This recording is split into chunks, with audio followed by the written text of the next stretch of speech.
to Ozarks Live. Thank you so much for joining us. Cammie, thank you for joining me today. You are so welcome. You know I love joining you. You brought food today, didn't you? I did, okay, because all right. that's my little in to you, you know. That's when I know you're going to like me, is when I bring you food. I can't argue that point. I mean, there are other reasons to like Cammie. Don't be mistaken. but that's Tom's favorite. Yeah, the food. Yeah, there's nothing wrong with that at all. Yeah. You doing well today? I am. So, you know, about a year ago, I was preparing for my big adventure to Kilimanjaro. Yeah. So I'm thinking now, like, what's my next adventure? Because we can't travel anywhere. So a friend of mine told me the other day about this thing you can go to in Montana, which, hey, you might want to come with us. But next summer, we're talking about going up there, and it's like this cooking school camp. So, like, no running water, no facilities, you know, no electricity. It's called a dude ranch, isn't it? I don't know. Yeah. But you learn how to cook on a Dutch oven, like for 4 days out in the wilderness. I it's Rocky Mountains. When I was a Boy Montana. Scout, we used to do those. Well, I was never a Boy Scout. Or solar cooking and things like that. So that's great. You learned some great things. So you could just teach me and save you the trip.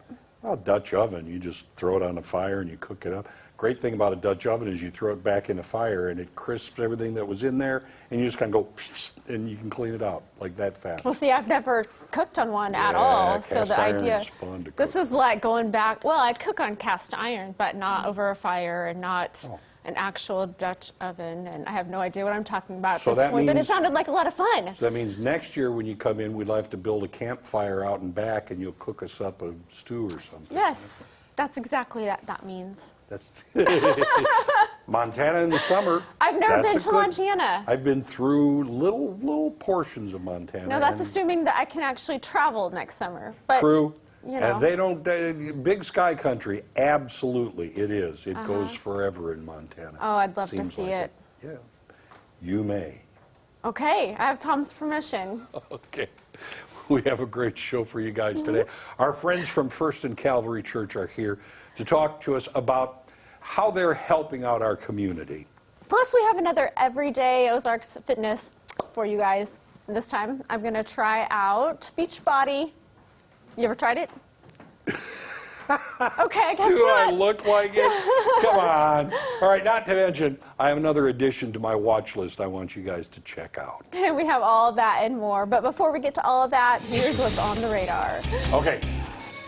I found this to be fun. It's a fun website that can show us our true place in the world. Now, most of us owe our idea of the size of the world's nations to what is known as a Mercator projection. It's the attempt to put a three-dimensional object on a two-dimensional surface, so a globe on a flat surface. The problem is the projection will stretch things as they near the top and the bottom. Regarding the world map, this means countries closer to the North and South poles will appear larger than they really are. There is, however, a website, thetruesize.com, that will give you a true picture of how one nation compares to another regarding actual size. For instance, on the Mercator map, Greenland appears to be huge. So type in Greenland in the search box. And then this will allow you can click on Greenland and drag it to anywhere, you know, different parts of the world. And you'll see that Greenland is not as big as you thought it might be. In fact, yeah, it can fit inside of South America with lots of room to spare, just tons of room to spare. All right.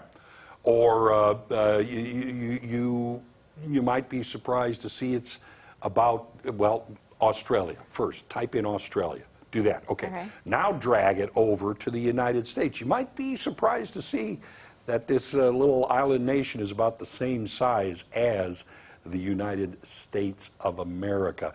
And if you were to type in Japan, you think of that as a small nation. It's about as big as the East Coast of the United States. So this will give you an idea of how countries really are as far as their size is compared to other countries in the world. And it's really kind of cool to see. So those maps are so deceiving, and my mind is being blown right now. Is it because if they put it the real size, then they couldn't place it in the exact spot on the map? Well, the thing is, in relation? when you have a curved you know, a curved surface, and you're trying to fit it on something flat, and you do this, what you're doing is you're stretching out the ends. The middle stays in the same place. The ends stretch, so anything up north is going to look stretched out. Oh, you're blowing if you my put mind. it on a flat surface. That's too much for a Tuesday, Tom. All right, now, I'm not going to say people from Texas are a little crazy, but this next guy makes you stop and think. Darren Johnson from North Texas loves his chickens, so much so that he took about 100 hours to build a 1:60 scale model of a stadium that's been closed for about 20 years. Yep. He built them the Astrodome. It's complete with the Astros logo, the U.S. flag, and the numbers of retired jerseys.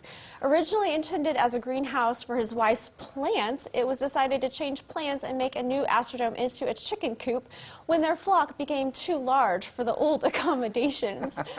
And with MLB.com sharing it, his work has now gone viral.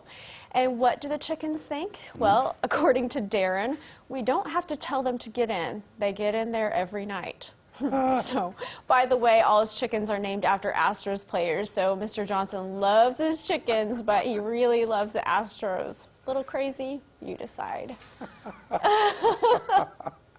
I wonder what the old combinations were, right? Well, Really? coming up, we get an inside scoop on everything happening over at First and Calvary Church. Lots of great information headed your way, so don't go away. Ozarks Live is just getting started.